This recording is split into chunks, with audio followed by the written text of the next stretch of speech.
Hello traders, my name is Logan with Funding Talent.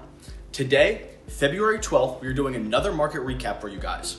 In this video, we're going to dive into the trades that we took last week, how some of them performed, and also we're going to be diving into the fundamental drivers for this week, the risk sentiment, and some more trading opportunities for you to keep your eye on in this coming week. So, without any further delay, let's get into the charts. So traders, as always, we're first going to start looking into the news for the week before we get into our analysis. So, on our Forex Factory news calendar for this week, we do have some high impact red folder news, especially and pretty much only actually on Wednesday and Friday of this week. That would be the 17th and the 19th. These are all calculated in Eastern Standard Time, so if you are in a different time zone, be sure to convert that before you look for these news events. So, in terms of EST, at 8:30 in the morning on Wednesday, we have our core retail sales and our retail sales in general.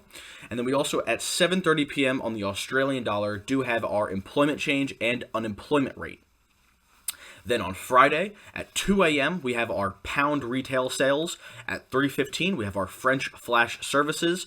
Not too important. The largest thing you're going to want to look for when looking at the euro is going to be Germany. So, as you can see, at 3:30 a.m. for the euro, we do have German flash manufacturing PMI numbers and German flash services PMI numbers. So, those will be the main ones to look out for in terms of the euro. It is truly an interesting time to be alive right now, especially as a trader. Consumer sentiment is an economic indicator that measures how optimistic consumers feel about their finances and the state of the economy. The University of Michigan publishes the consumer sentiment numbers for the U.S., and those sentiment numbers fell to 76.2 this month from 79 in January, and it is well below the market forecasts of 80.8. It is the lowest reading since August, so that is usually not good news. That shows that consumers are more pessimistic about the future of the economy. Expectations slipped to 69.8 from 74, and the current conditions gauge fell from 86.2 to 86.7. And as well, inflationary expectations for the year ahead increased to 3.3% from 3%, which is also not very good news. But the 5-year outlook was unchanged at 2.7, so that is a little bit better in terms of the larger picture. Households with income in the bottom third of the economy reported significant setbacks in their current finances, which is quite surprising, but this could be more ammo to push forward that stimulus bill that we've been talking so much about in the past couple of weeks, with fewer of these households mentioning recent income gains than any time since 2014, which is pretty astounding.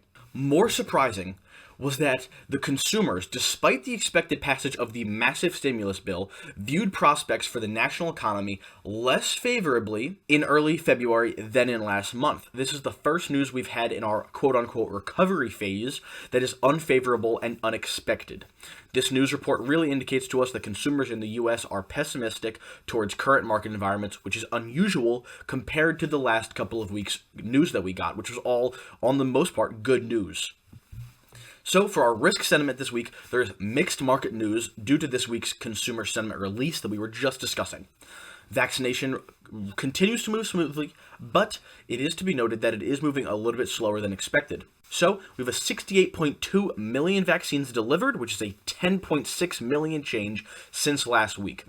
This is what is a little bit alarming because in the last week we had to jump about 30 million, 20 to 30 million, and not only 10.1. But 46.4 million have been administered, which is an 11.1 change since last week, which has gone up because last week it was less than that. So, although delivery numbers have slowed down, administration numbers have gone up, which is still good news and something to keep our eyes on. So, we can expect risk on market sentiment because market sentiment does not shift that quickly, but it is more mixed because of the news that we got this week that was not so great. So, for right now, we're going to keep our eye on the risk on market sentiment, but we will remain open because we are traders and we can change our perspective once there has been a reason to do so and our bias can be swayed. So, for right now, we're going into the week with a risk on market sentiment. If more unfavorable news comes out, we might be changing that. So, now that we've gone over most of the news, we're going to be diving right into the charts. So, we're going to start off on DXY. We expected the dollar index last week to retest this neckline and push higher. But because of all this news that came out, the dollar has continued to fall.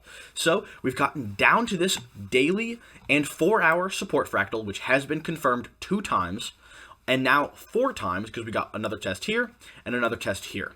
What I'm going to be expecting is a retest of this area and then a push higher, but as always, our bias can change. So if this fractal gets broken and the head and shoulders is therefore invalidated, then we can be expecting the recovery in the dollar to end for the temporary period and then a push lower. So USD JPY has just been following our analysis exactly as expected the last couple of weeks. We did catch that long trade from around this area right here at 103.775, and last week we were looking at this pair to come a little bit lower and retest this fractal down here, which it exactly has, and therefore finished our 4th wave. So now we can be expecting price to push higher and complete our 5th wave. But because of this recent news in the dollar, which we were just talking about, we will keep our eye on the fact that the dollar can weaken more, and therefore that idea would be invalidated. The main thing I want you guys to remember from these is this is just analysis, right?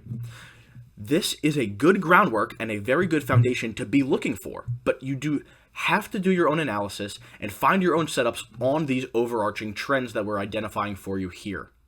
So do not take these as trade signals. Take this as a foundation for you to develop your own signals. Now we can move on to Euro USD. So Euro USD, we actually are in a very similar situation to the DXY. We broke this neckline, which we did last week, and we spoke about this. We had a little bit of a push lower, which hit our first take profit for the head and shoulders, but now we are looking at a retracement that is almost invalidating the rest of the head and shoulders. So from here, I'm going to be expecting a slight retracement, and at that point, we can be looking for either the head and shoulders to hit its final take profit, or we can see a 3rd wave form, because as you can see here, we finished our ABC waves, and now this could be identified as a 1st wave up, which is our impulse wave, and then a corrective wave, and then another impulse wave up higher. Bitcoin USD, as everybody knows, there's a lot of news on Bitcoin this week, from the potential Apple purchase of a large amount of Bitcoin to the Tesla and Elon Musk purchasing a very large quantity and potentially accepting it as payment for their cars in the near future. So that got us above this 42,000 level, which we were sitting at for quite a while. And now I can inspect the price because there's a lack of momentum here, a lack of buying pressure, and also some very strong divergence on the 4-hour. I'm expecting price to come back down to this 42,000 level at least before coming higher, but I do see Bitcoin moving higher. So GBP JPY, we were discussing this as well last week, actually. I said we can either expect a push lower off of this support fractal or a push break above and then move to the next one. So we're getting exactly that, actually. We're about to get to our take profit on this trade because we broke out here, as I was discussing, had a retracement, so you even had a potential to add another position. And then we just are finally getting to our take profit here at this 145.7 level. At that point, we will reanalyze and see where we can see GBP JPY going from there. But if I was going to guess, we do have some very strong divergence on the top. So it is very likely that once we hit our take profit, GBP JPY will fall. So our short-term outlook is long. Our little longer-term outlook is short.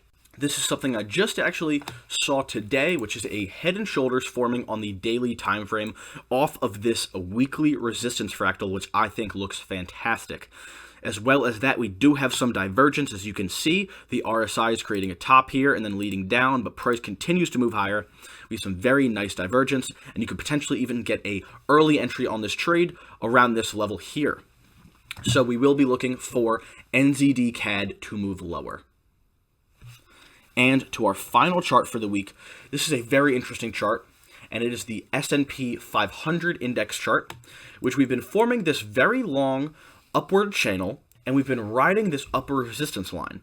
So what I can see for now is price pushing up to the 4074 level, or due to this heavy divergence we've been experiencing, and the hyperextension of this wave, potentially a retracement and a push lower to this 3,637 level. Those are my 2 levels of interest for right now. So if we get a break of this support line, I will be looking for price to come lower. If we get this resistance line invalidated and a push higher, then I will be expecting price to at least reach this 4,074 level.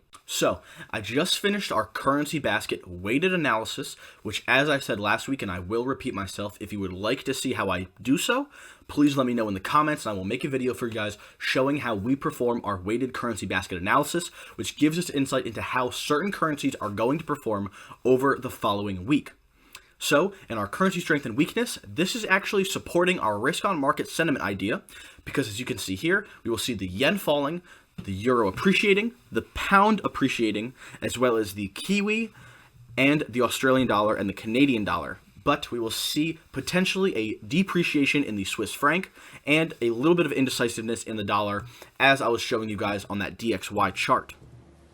So that was this week's market recap. I hope this video has brought you some very valuable insights for you to take into this next week of trading and what you can look for in terms of trading opportunities. So, if you're not following us on all of our social media platforms, be sure to do so because we release content every day that is very valuable and can help you excel in your trading journey. And be sure to follow us on YouTube because we're releasing these videos every week on Monday. So, on behalf of everyone from Funding Talent, as always, happy trading.